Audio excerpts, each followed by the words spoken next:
It begins with the President of the United States returning back to the White House in his private helicopter at dawn. The President, James Sawyer, arrives safely and is accompanied by Deputy Special Agent Carol Finnerty. Meanwhile, outside a house in D.C., a United States Capitol Police named John Cale is waiting for the Speaker of the House of Representatives, Eli Raffleson, to come out. They head to work, where John sees his acquaintance, Jenna, and asks about the favor to get an interview with the Deputy Special Agent.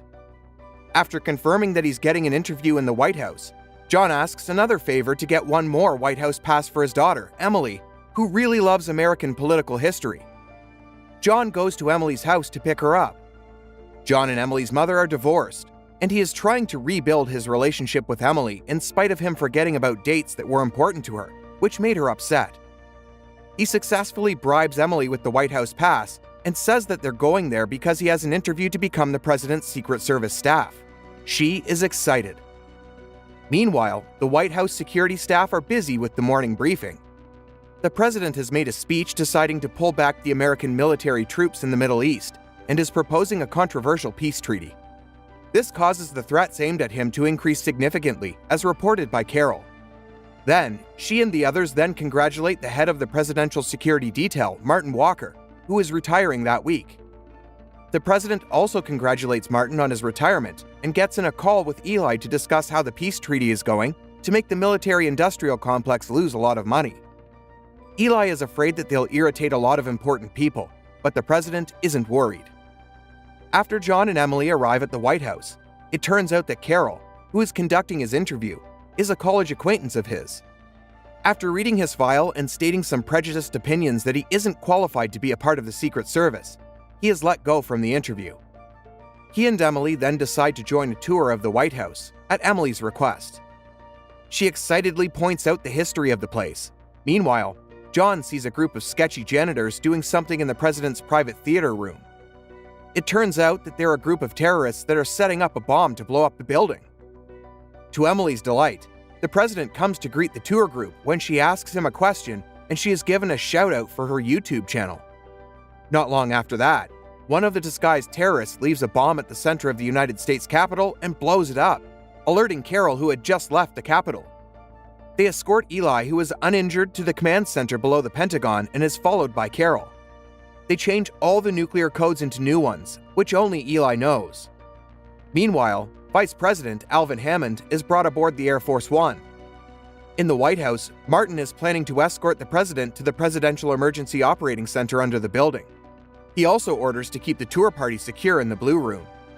John is frantically trying to get out to get Emily, who had gone to the bathroom earlier. She, unfortunately, encounters a group of the terrorists, which is led by a man named Emil Stens, as they kill the guards and staff in the White House. The terrorist group welcomes a hacker into their team named Skip Tyler, who immediately gets to work. Meanwhile, Emily tries to hide while recording the terrorists using her phone camera. As the situation gets dire, Martin starts to escort the President towards the Emergency Operating Center with the others. However, once the team gains access to the room, Martin starts to kill everyone there but the President, revealing himself to be the leader of the terrorist attack. Some of the terrorists enter the Blue Room and decide to take them hostage. John is still worried about Emily, so he manages to run away and take one of the terrorists' guns and walkie-talkies after being unable to locate Emily.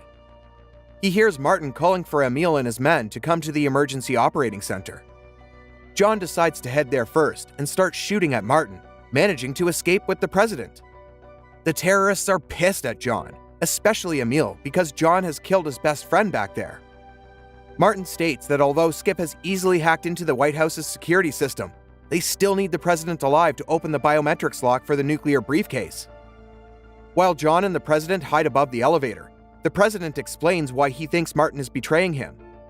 It turns out that Martin's son, who was a Marine, was sent to do a covert mission by the President but got killed in action. The President thinks that Martin is trying to get revenge for his son.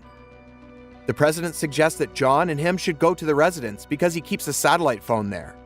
So, they start climbing up the elevator shaft and narrowly escape an elevator that's going up by shoving a shoe into the gears.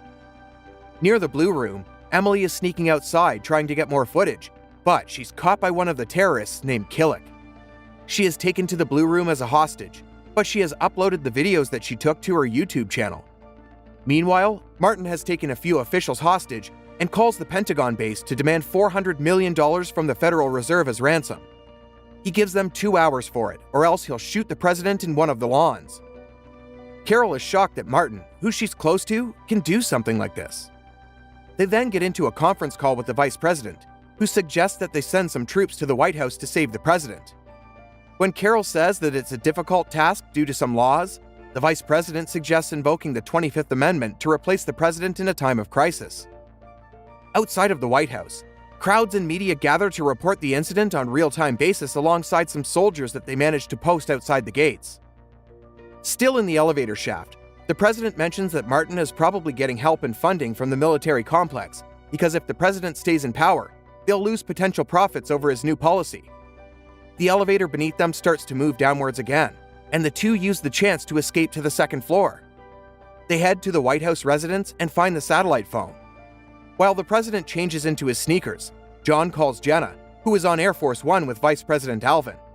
Initially, she doesn't believe that John is the president, but the president takes over the call and asks to be connected to any command center they have left. Jenna puts the two on a call with the vice president and the Pentagon command center. They instruct John to get the president out of the White House through the secret underground tunnel in the basement.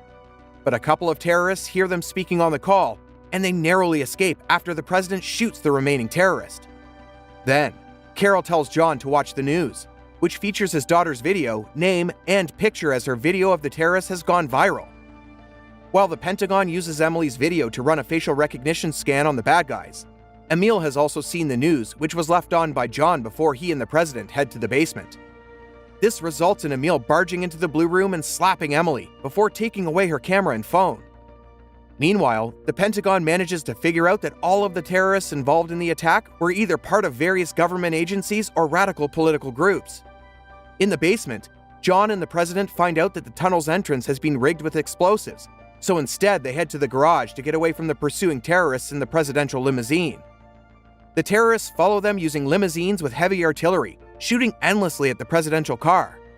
A torpedo blast flings the limo into the pool, and when John swims to the surface, he sees Emily being held at gunpoint by Killick.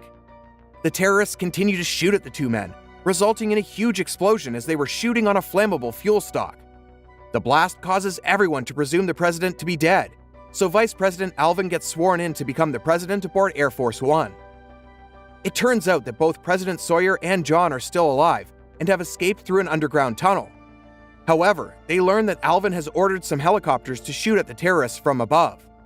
The two split ways, and John tries to stop the terrorists who have surface-to-air missiles, but they manage to shoot down the helicopters. While Carol has asked someone to look into how Martin managed to contact the other terrorists, John is having a fight with Emil that results in Emil figuring out that Emily is John's daughter and taking her to Martin in the Oval Office. In the control room, Skip has successfully gained access to the country's missile launchers and sends one towards Air Force One, killing everyone on board. With Alvin dead, Eli, being the speaker, then was now sworn in to become the president. He decides to bomb the whole White House complex to prevent the terrorists from misusing another missile. And Carol calls John to inform him that he has 8 minutes to get the president and everyone else out of the building. In the Oval Office, Emil and Martin have Emily hostage at gunpoint. Martin uses the loudspeaker to demand that John brings President Sawyer to him or else they'll shoot Emily. Against John's judgment, President Sawyer decides to surrender himself to save Emily. Martin reveals to Sawyer that his motive for the attack is to strengthen the image of American military power. He thinks that Sawyer is too weak as a president and wants to regain international respect for American troops as well as avenge his son's death. He plans to launch a nuclear missile at Iran and forces Sawyer to open the biometrics lock on the nuclear launch briefcase. Of course, Sawyer refuses, even with Emily's life on the line. Just as Martin is about to shoot her, the fire alarm and sprinklers turn on because John is setting the residence on fire.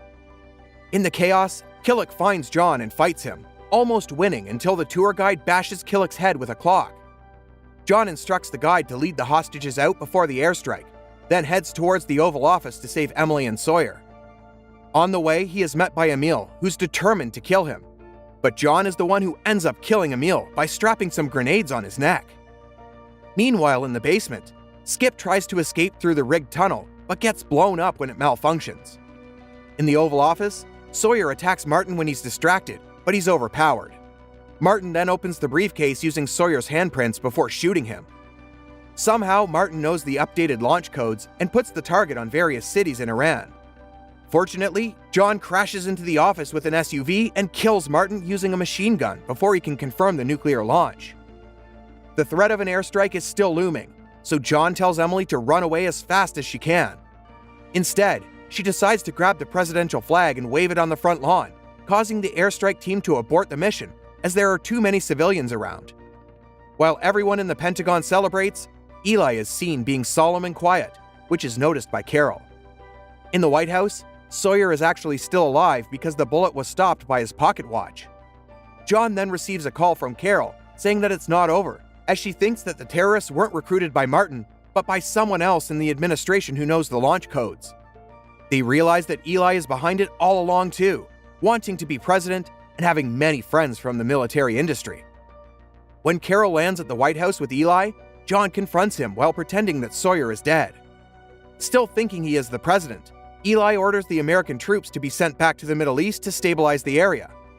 John then reveals that Eli is behind the attack with Martin by using the pager that the two men used to communicate, with Eli's number connected to it. Sawyer then reveals himself to be alive and arrests Eli for his crimes and retakes the role of President of the United States. He then hires John to be his special agent bodyguard and takes Emily on a helicopter ride to the hospital.